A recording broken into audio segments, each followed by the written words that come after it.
வணக்கம் வணக்கம். எங்கள் சேனலுக்கு சப்ஸ்கிரைப் செய்யுங்க. அப்படியே அந்த பெல் ஐகானையும் கிளிக் பண்ணுங்க. அதுல ஆல் அப்படின்றத செலக்ட் பண்ணுங்க. Hi friends, welcome back to data with Tamil channel. நேத்து நம்ம என்ன பார்த்தோம் அப்படின்னா, ஸ்டாட்டிஸ்டிக்ஸ்ல டே ஒன்ல மீன், மீடியன், மோட் அதெல்லாம் பத்தி பார்த்தோம். அந்த 3 கான்செப்ட்ஸையும் வச்சு டேட்டாவோட ஆவரேஜை எப்படி கண்டுபிடிக்கிறது அப்படிங்கறத லேர்ன் பண்ணோம். ஆனா ஒரு ஆவரேஜ் மட்டும் தெரிஞ்சா போதுமா? கண்டிப்பா போதாது. ஏன்னா 2 டேட்டாக்கும் ஆவரேஜ் ஒரே மாதிரி இருந்தாலும், அந்த டேட்டாவோட குவாலிட்டி வேற மாரி இருக்கலாம். அதை எப்படி கண்டுபிடிக்கிறது? அதை தான் இன்னைக்கு பார்க்க போறோம். வேரியன்ஸ் மற்றும் ஸ்டாண்டர்ட் டிவியேஷன்.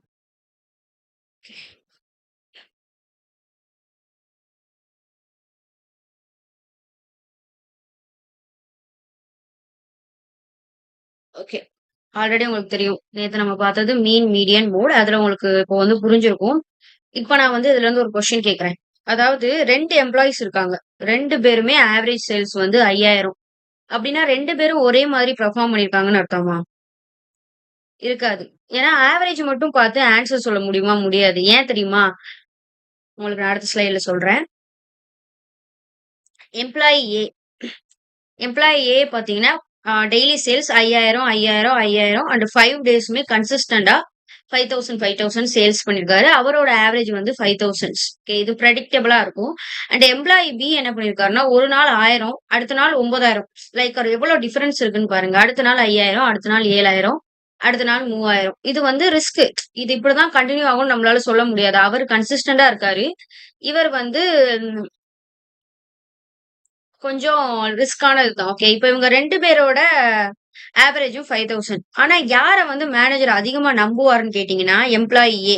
ஏன்னா இவர் டெய்லி கன்சிஸ்டன்ட்டா 5000 சேல்ஸ் பண்றாரு. எம்ப்ளாயி பி யோட பெர்ஃபார்மன்ஸ் தினமும் மாறுது. அவரு ஒவ்வொரு நாளும் அவர் எனர்ஜிக்கு ஏத்த மாரி டெய்லி மாறுது. சோ இது பேர் தான் வேரியபிலிட்டி. 2 ஆவரேஜும் ஒண்ணு போல இருந்தாலும், அவங்கவங்க பெர்ஃபார்மன்ஸ்ல ஒரு வேரியபிலிட்டி இருக்கும். அத தான் நம்ம வேரியபிலிட்டின்னு சொல்றோம். ஓகே.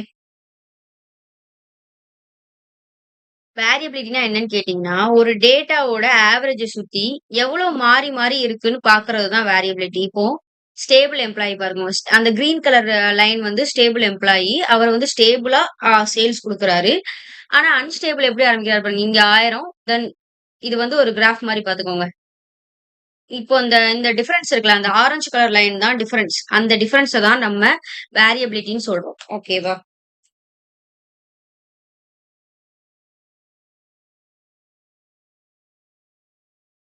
இப்போ உங்களுக்கு ஒரு எக்ஸாம்பிள் சொல்றேன். நம்ம ஒரு சூப்பர் ஸ்டார் ப்ராஜெக்ட் வந்து எடுத்துக்கலாம். Super store project. Furniture category okay. ஒரு மாசத்துக்கு ப்ராஃபிட் வந்து 48,000. அடுத்த மாசம் 49,000. அடுத்த மாசம் 50,000. அதுக்கு அடுத்த மாசம் 47,500. இதுதான் பிசினஸோட ஸ்டேபிளான இன்கம். ஆனா இன்னொரு பிசினஸ் இருக்கு. அது எப்படி நடக்கும்னா, ஃபர்ஸ்ட் மாசம் 10,000 தான் வந்திருக்கு. 2வது மாசம் 90,000 கிட்டத்தட்ட 1,00,000 கிட்ட வருது. 3வது மாசம் 20,000 வருது. 4வது மாசம் 1,10,000 வருது. இப்ப இவங்க 2 பேருக்குமே கிட்டத்தட்ட 2 லேக்ஸ் கிட்ட வருது. ஆன்சர், ஆவரேஜ் எல்லாம் ஒரே மாதிரி தான் இருக்கும். ஆனா, எந்த பிசினஸ் ஸ்டேபிள் இல்ல அப்படின்னு நீங்க கண்டுபிடிங்க. First business furniture business. அவங்களுக்கு கரெக்ட்டா எல்லாமே வருது. ஆனா, இன்னொரு பிசினஸ் வந்து ஒவ்வொரு மாசமும் ரொம்ப கம்மியாயி அடுத்து திடீர்னு ஏறுது. சோ, இத வந்து நம்ம என்ன பண்ணலாம்? ஸ்டேபிள்னு சொல்ல முடியாது. சோ, வந்து எப்படி சொல்றதுன்னா, low variability furniture. Monthly profit வந்து கொஞ்சம் கொஞ்சம் தான் சேஞ்ச் ஆகுது. இது வந்து பிரெடிக்டபிளான இது. அந்த ஸ்டேபிளானதும் கூட. ஆனா ஹை வேரியபிலிட்டி எப்படின்னா, திடீர்னு ப்ராஃபிட் வந்து டக்குன்னு ஜம்ப் ஆயிரும். ஜம்ப் ஆனுச்சு அப்படின்னா, இது வந்து ரொம்ப பெரிய ரிஸ்க். ஏன்னா இது எப்ப ஏறும், இறங்கும் நம்மளால சொல்ல முடியாது. வேரியபிலிட்டினா ஒண்ணும் இல்லங்க. இப்போ நீங்களும் டோட்டல் வந்து உங்களுக்கு ஆவரேஜ் மார்க் எடுக்காங்க. அவங்களுக்கும் ஆவரேஜ் மார்க் எடுக்காங்க. நீங்க எல்லாத்துலயுமே 80, 80 எடுத்திருக்கீங்க. உங்களுக்கு ஆவரேஜ் மார்க் 80. அவங்க ஒரு இதுல 10 எடுத்து, ஒரு இதுல 90 எடுத்து, அந்த மாரி கொண்டு வந்து ஆவரேஜ் எடுத்திருக்காங்க. 80 எடுத்திருக்காங்க அப்படின்னா, உங்களோட எஃபர்ட்ஸுக்கும், அவங்களோட எஃபர்ட்ஸுக்கும் வித்தியாசம் இருக்கு. நீங்க 5 சப்ஜெக்ட்லயும் எஃபர்ட் போட்டு 80 ஆவரேஜ் எடுக்கிறதுக்கும், அவங்க 2, 3 சப்ஜெக்ட்ல மட்டும் நல்ல மார்க் எடுத்து ஆவரேஜ் எடுக்கிறதுக்கும் டிஃபரன்ஸ் இருக்குல்ல. சோ அங்க ஒரு கேப் வருது பாருங்க. அதுதான் வந்து வேரியபிலிட்டி. இப்போ வேரியன்ஸ்னா என்னன்னு நான் உங்களுக்கு சிம்பிளா சொல்றேன். வேரியன்ஸ்னா என்ன அப்படின்னா, ஆவரேஜ்ல இருந்து டேட்டா எவ்வளவு தூரம் ஸ்ப்ரெட் ஆயிருக்கு அப்படிங்கிறத மெஷர் பண்றது தான் வேரியன்ஸ். வேரியன்ஸ் கம்மியா இருந்துச்சு அப்படின்னா, டேட்டா வந்து குளோஸா இருக்கும். வேரியன்ஸ் அதிகமா இருந்துச்சு அப்படின்னா, எக்ஸெல்ல வந்து ரொம்ப ஸ்ப்ரெட் ஆயிருக்குன்னு அர்த்தம். வேரியன்ஸ் கம்மியா இருக்கு, கூட இருக்குன்னு சொல்றேன். அது எப்படின்னு கேளுங்க. ஃபர்ஸ்ட்டு நீங்க எம்ப்ளாயி ஏ, எம்ப்ளாயி பின்னு பிரிச்சுக்கோங்க. எம்ப்ளாயி ஏல ஒரு 2 மாசம் சேல்ஸ், இவருக்கு ஒரு 2 மாசம், 3 மாசம் வச்சுக்கலாம். ஓகேவா? ஃபர்ஸ்ட் எம்ப்ளாயிக்கு 10,000 ஆம் 10,500 ஆ 11,000 ஃபர்ஸ்ட் எம்ப்ளாயிக்கு ஓகேவா? செகண்ட் எம்ப்ளாயிக்கு ஃபர்ஸ்ட் 1000 அடுத்து ஒரு 18,000 அடுத்து ஒரு 5,000 இந்த மாரி. அது ஆக்சுவலா அது ஒரு 15,000ன்னு வச்சுக்கோங்க. ஓகேவா? இப்போ ஃபர்ஸ்ட் உள்ளவருக்கு 10,000 10,500 10,000 டூ 10,500 அடுத்தது வந்து 11,000 சொல்லியிருக்கேன். 10,000க்கும் 10,500க்கும் டிஃபரன்ஸ் எவ்வளோ? 500. அப்போ அங்க வந்து வேரியன்ஸ் கம்மியா இருக்கு. அப்போ டேட்டா எல்லாமே க்ளோஸா இருக்கு. இது ஒரு ஸ்டேபிளான ஆ ப்ராசஸ் ஓகேவா? அடுத்து கீழ வாங்க. ஃபர்ஸ்ட் டேட்டா 5,000 2வது டேட்டா வந்து 10,000 அங்க வித்தியாசத்த பார்த்தீங்கன்னா, 9,000 கிட்ட இருக்கு. இங்க வந்து வேரியன்ஸ் வந்து ரொம்ப அதிகமா இருக்கு. அதாவது டிஃபரன்ஸ் தான் வேரியன்ஸ். ரொம்ப அதிகமா இருக்கு. ஸோ இங்க வந்து டேட்டா வந்து ரொம்ப ஸ்ப்ரெட் ஆயிருக்கு. ஓகேவா? எக்ஸெல்ல வந்து நம்ம பாப்புலேஷன் டேட்டா பார்க்கணும் அப்டின்னா, வேர் டாட் பி சாம்பிளுக்கு பார்க்கணும்னா வேர் டாட் எஸ் ஓகே. இத வந்து நான் உங்களுக்கு ஃபைனல் டே ஆஃப் ஸ்டாட்டிஸ்டிக்ஸ்ல ஒரு சின்ன ஒரு டேட்டா செட் எடுத்து, இப்ப நான் நேத்து பார்த்த ஃபார்முலா, இன்னைக்கு பார்த்த ஃபார்முலா எல்லாத்தையும் நான் உங்களுக்கு எக்ஸ்ப்ளைன் பண்றேன். இப்போதைக்கு வேரியன்ஸ் தான் என்னன்னு தெரிஞ்சுக்கோங்க. எக்ஸெல்ல இந்த ஃபார்முலா வச்சு தான் நம்ம வேரியன்ஸ் கண்டுபிடிப்போம். ஓகே. நான் அத உங்களுக்கு சொல்லும்போது ரொம்ப ஈஸியா புரியும். ஓகேவா? இத நீங்க ரொம்ப போட்டு குழப்பிக்க வேண்டாம். ஓகேவா? நம்ம இத வந்து பிராக்டிகலா பார்க்கலாம்.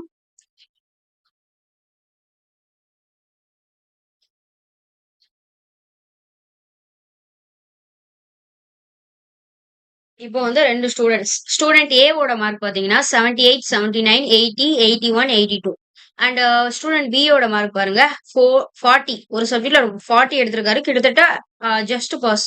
அடுத்ததுல சென்டம் எடுத்திருக்காரு. அடுத்து 70, 95, 95 ஓகே. இவரோட ஆவரேஜும் 80, அவரோட ஆவரேஜும் 80. இவருக்கு வந்து லோ வேரியன்ஸ். ஏன்னா எல்லாமே பாருங்க 78, 79, 80 அப்படிங்கும்போது அது 1 ஆர் 2 நம்பர்ஸ்ல தான் டிஃபரன்ஸ் இருக்கு. ஸோ இது வேரியன்ஸ் கம்மிங்கனால கன்சிஸ்டன்டா இருக்கும் கண்டிப்பா. ஸ்டூடண்ட் பி யோடத பார்த்தீங்கன்னா 40லேருந்து 100க்கு போயிருச்சு. அது எவ்வளோ டிஃபரன்ஸ் இருக்குன்னு பாருங்க. அது வந்து ஹை வேரியன்ஸ். ஆவரேஜ் வந்து 2 பேத்துக்கும் ஒண்ணு போல இருக்கலாம். ஆனா அவங்க 2 பேத்துக்குமே வேரியன்ஸ் வேற வேற. இதுல யாருக்கு ரொம்ப எஃபர்ட்ஸோ போட்டிருக்காங்க அப்படின்னா ஸ்டூடண்ட் ஏ. ஏன்னா அவர் 5 சப்ஜெக்ட்லயும் நல்ல மார்க் எடுத்திருக்காரு. ஆனா ஸ்டூடண்ட் பி ஒரு சப்ஜெக்ட்ல ரொம்ப கம்மியா எடுத்திருக்காரு. அத வந்து அவர் நல்லா எடுத்த சப்ஜெக்ட் வச்சு மேனேஜ் பண்ணியிருக்காரு. சோ இத தான் நம்ம வேரியன்ஸ்ன்னு சொல்றோம். அடுத்து ஸ்டாண்டர்ட் டிவியேஷன். இது என்ன பண்ணும்னா, வேரியன்ஸோட ஒரு ஸ்கொயர் ரூட். அவ்வளவுதான். நீங்க வேரியன்ஸ் என்னன்னு தெரிஞ்சுட்டீங்கன்னா, அது ரொம்ப ஈஸி. ஃபார்முலா பத்தி இப்போ நீங்க வந்து கவலைப்பட வேண்டிய அவசியம் இல்ல. இன்டர்வியூல இம்பார்ட்டன்ட்டா என்ன கேட்பாங்க அப்படின்னா, ஸ்டாண்டர்ட் டிவியேஷன் குறைவா இருந்துச்சுன்னா, டேட்டா ரொம்ப கன்சிஸ்டன்ட்டா இருக்கும்.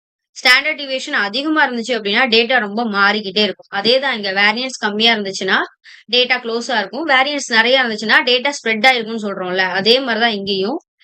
ஸ்டாண்டர்ட் டிவியேஷன் கம்மியா இருந்துச்சு அப்படின்னா, டேட்டா நல்லா கான்சிஸ்டன்ட்டா இருக்கும். அண்ட் ஸ்டாண்டர்ட் டிவியேஷன் அதிகமா இருந்துச்சுன்னா, டேட்டா மாறிக்கிட்டே இருக்கும். ஓகேவா? இதுக்கு எக்ஸெல் ஃபார்முலா என்ன பார்த்தீங்கன்னா, ஸ்டாண்டர்ட் டிவியேஷன். ஸ்டாண்டர்ட் தான் எஸ்டின்னு போட்டிருக்காங்க. Deviation dot B.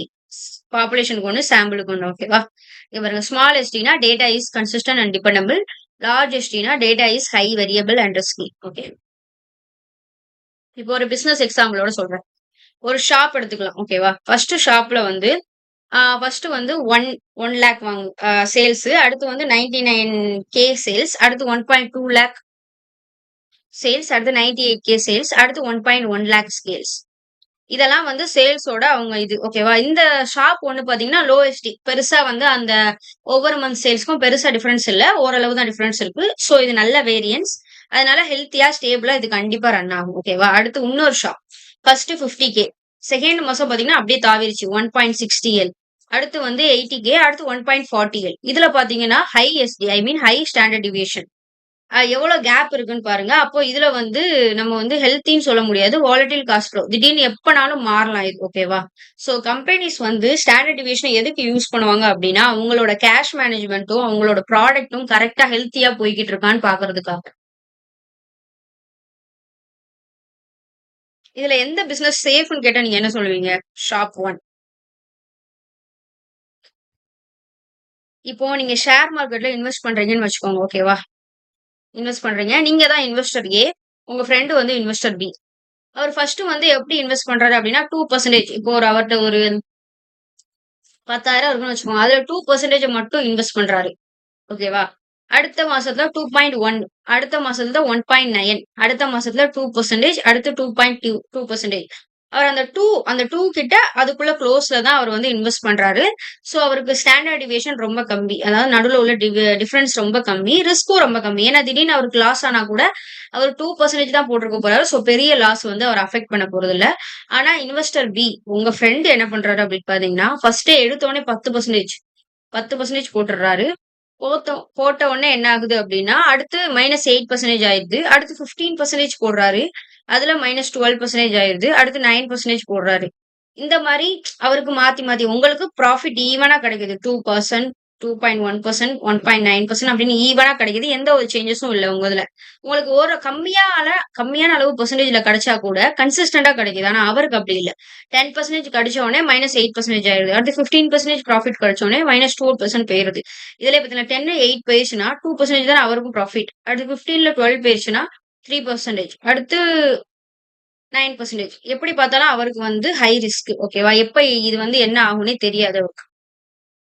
எங்கெல்லாம் வந்து இந்த ஸ்டாண்டர்ட் டிவியேஷன யூஸ் பண்ணுவாங்கன்னு பார்த்தீங்கன்னா, quality control, finance and sales அதாவது இந்த சேல்ஸ் அனாலிசிஸ் அந்த மாரி இடத்துல தான் யூஸ் பண்ணுவாங்க. அண்ட் மிஷின் லேர்னிங் இதுலலாம் யூஸ் பண்ணுவாங்க. ஓகே. எக்ஸெல் ஃபங்ஷன்ஸ்னு பார்த்தீங்கன்னா, இதெல்லாம் நம்ம கால்குலேட் பண்றது ரொம்ப ரொம்ப ஈஸி. நான் உங்களுக்கு ஒரு டேட்டா செட் வச்சு சொல்லும்போது உங்களுக்கு புரியும். ஓகேவா? ஃபர்ஸ்ட் வந்து பாப்புலேஷன் வேரியேஷன். வேரியன்ஸ்லயும் சரி, ஸ்டாண்டர்ட் டிவியேஷன்லயும் சரி 2 இருக்கு. Population, sample. இந்த ஃபார்முலாஸ் நீங்க பார்த்துக்கோங்க. எப்ப நம்ம பாப்புலேஷன் வேரியன்ஸ் யூஸ் பண்ணணும்னு கேட்டீங்கன்னா, எப்ப நமக்கு டேட்டா செட் ஃபுல்லா இருக்கும். 100 store unused when you have data for the entire data set. கம்ப்ளீட்டா டேட்டா செட்டுக்கு ஃபுல்லாவே நம்மட்ட டேட்டா இருந்துச்சுன்னா, பாப்புலேஷன் வேரியேஷன்ஸ். இப்போ எப்படி சொல்றது? உங்களுக்கு வந்து ஒருத்தர் வந்து ஒரு கிராசரி கடைக்காரர் எனக்கு இந்த மாரி நீங்க பண்ணி குடுக்கணும். வேரியன்ஸும், ஸ்டாண்டர்ட் டிவியேஷனும் கண்டுபிடிங்க அப்படின்னு சொல்லி குடுக்கணும். அவர்கிட்ட ஒரு 1,00,000 ரெக்கார்ட்ஸ் இருக்கு. ஃபர்ஸ்ட் வந்து அவர் உங்கள புதுசா பார்க்குறாரு. உங்களோட 1,00,000 ரெக்கார்ட்ஸ் இப்ப குடுக்க வேண்டாம். ஒரு 20, 30 மட்டும் குடுப்போம் அப்படின்னு சொல்றது தான் சாம்பிள். ஒரு 30 இத குடுத்தாருன்னா அது சாம்பிள். ஃபுல்லா குடுக்குறது தான் நம்ம வந்து பாப்புலேஷன் எடுத்துக்குவோம். ஓகேவா? அதே மாரி தான் standard deviation, sample standard deviation. ஓகேவா? ஃபுல்லா கண்டுபிடிச்சா அது பாப்புலேஷன். ஃபுல் டேட்டா செட்டுக்கும் நீங்க வேரியன்ஸ் கண்டுபிடிச்சீங்கன்னா அது பாப்புலேஷன். ஆ கொஞ்சமா அதுலருந்து சாம்பிள் மட்டும் இப்போ ஒரு அரிசி வாங்க போறோம். நல்லா பார்க்குறோம். ஒரு 100 கிராம் சாம்பிள் குடுங்க அப்படின்னு சொல்லிட்டு கேட்கிறோம்ல. அதுதான் சாம்பிள். ஓகே. இப்போ ஒரு கொஸ்டின்.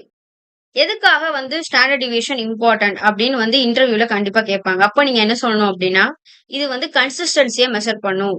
ரிஸ்க் எவ்வளவு வரும்னு மெஷர் பண்ணும். அண்ட் வேரியபிலிட்டி எவ்வளவு இருக்குன்னு மெஷர் பண்ணும்.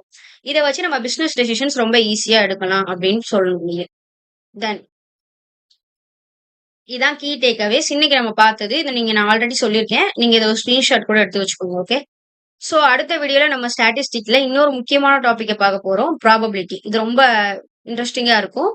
சோ உங்களுக்கு இந்த வீடியோ புடிச்சிருந்துச்சுன்னா மறக்காம உங்க ஃப்ரெண்ட்ஸ்க்கு ஷேர் பண்ணுங்க. ஆம், முடிஞ்ச அளவுக்கு சப்ஸ்கிரைப் பண்ணிக்கோங்க. உங்களுக்கு ஸ்டாட்டிஸ்டிக்ஸ் வந்து இப்போ புரியாத மாரி தான் இருக்கும். ஆக்சுவலா இது ரொம்ப சின்ன கான்செப்ட். இந்த ஸ்டாண்டர்ட் டிவியேஷன் அண்ட் வேரியன்ஸ். ஓகேவா? உங்களுக்கு நான் இத கண்டிப்பா ஃபைனல் டேல நான் உங்களுக்கு இது ஈஸியா எக்ஸ்பிளைன் பண்ணி எக்ஸெல்ல எக்ஸ்பிளைன் பண்ணி காட்டுறேன். ஓகேவா? ஏன்னா ஸ்டாட்டிஸ்டிக்ஸ் வந்து பெருசா பிராக்டிகல் இருக்காது. ஒரு 4, 5 ஃபார்முலாஸ் தான் மொத்தமே வரும். ஓகே. சோ அதனால நான் உங்களுக்கு வந்து தியரியா அத புரிய வச்சுக்கணும். ஏன்னா கண்டிப்பா இதெல்லாம் இன்டர்வியூ கொஸ்டின்ஸ்ல கேட்பாங்க. சோ நாளைக்கு வந்து நம்ம ப்ராபபிலிட்டி பத்தி பார்க்கலாம். சப்ஸ்கிரைப் பண்ணாதவங்க கண்டிப்பா சப்ஸ்கிரைப் பண்ணி வச்சுக்கோங்க. டேட்டா அனலிஸ்ட் ஆகணும்னு நினைக்கிற உங்க ஃப்ரெண்ட்ஸுக்கு கண்டிப்பா அத ஷேர் பண்ணுங்க. அண்ட் இனிமே இதுக்கப்புறம் டெய்லி வீடியோஸ் வரும். நான் நேத்து வீடியோ போடல. நான் கொஞ்சம் பர்சனலா நான் கொஞ்சம் வெளிய போயிருந்தேன். சோ அதனால போட முடியல. சோ இன்னையிலருந்து உங்களுக்கு டெய்லி வீடியோஸ் கரெக்ட்டா வந்துரும். அண்ட் இன்னைக்கு 6:30க்கு நம்ம வாட்ஸ்அப் சேனல்ல வந்து எக்ஸெல் டெஸ்ட் வந்து லான்ச் ஆகும். 6:30க்கு வாட்ஸ்அப் சேனல்ல இருக்கிறவங்க எல்லாரும் கண்டிப்பா வந்து அட்டெண்ட் பண்ணுங்க. Excel part 1. எக்ஸெல்ல டே 1ல இருந்து டே 5 வரைக்கும் நம்ம சொல்லிக் குடுத்தத ஒரு எக்ஸாமா கண்டக்ட் பண்ண போறோம். இது பண்ணுங்க. முக்கியமான விஷயம் என்னன்னா, நான் ஆல்ரெடி ஃபவுண்டேஷன் ஆஃப் டேட்டா அனலிட்டிக்ஸ்க்கு எக்ஸாம் வச்சிருக்கேன். அண்ட் எக்ஸெல் 2 இந்த மாரி நான் ஃபைனல் இந்த டேட்டா அனலிட்டிக் ஜர்னி முடியிற வரைக்கு உங்களுக்கு வந்து நான் வந்து எக்ஸாம்ஸ் வப்பேன். இந்த 100 டேஸ் ஆஃப் முடியும்போது எல்லா எல்லா reports like foundation of data analytics reports எல்லாமே என்கிட்ட இருக்கும். ஃபவுண்டேஷன் ஆஃப் டேட்டா அனலிட்டிக்ஸோட ரிப்போர்ட்ஸ் அண்ட் இப்போ அட்டெண்ட் பண்ண போற எக்ஸாம்ஸ். வருங்காலத்துல நெறைய எக்ஸாம்ஸ் நீங்க எழுதுவீங்க. அதெல்லாம் நீங்க இது பண்ணும்போது நல்லா நீங்க அதுல பெர்ஃபார்ம் பண்ணியிருந்தீங்க அப்படின்னா, அதுல ஒரு 3 மெம்பர்ஸ நான் செலக்ட் பண்ணி உங்களுக்கான பர்சனல் கைடன்ஸ் நீங்க வந்து 100 டேஸ் முடிக்கும்போது, உங்களுக்காக ஒரு 2 மந்த்ஸ் நான் ஒதுக்கி, உங்களுக்கு வேலை வாங்கி குடுக்குறதுக்கு என்னென்ன கைடன்ஸ் பண்ணணுமோ, அத நான் கண்டிப்பா பண்ணுவேன். நீங்க எப்படி போய் ஐடில வந்து அப்ரோச் பண்ணணும், எப்படி உங்களுக்கு வேலை வந்து நீங்க புடிக்கணும் அப்படிங்கிறதான பர்சனல் கைடன்ஸ் நான் பண்ணுவேன். உங்களுக்கு வேலை கிடைக்கிற வரைக்கும் கண்டிப்பா அந்த டேட்டா வித் தமிழ் வந்து உங்களுக்கு சப்போர்ட்டா இருக்கும். Thank you. உங்களுக்கு வந்து நான் C you in day 17 sorry 16. Thank you.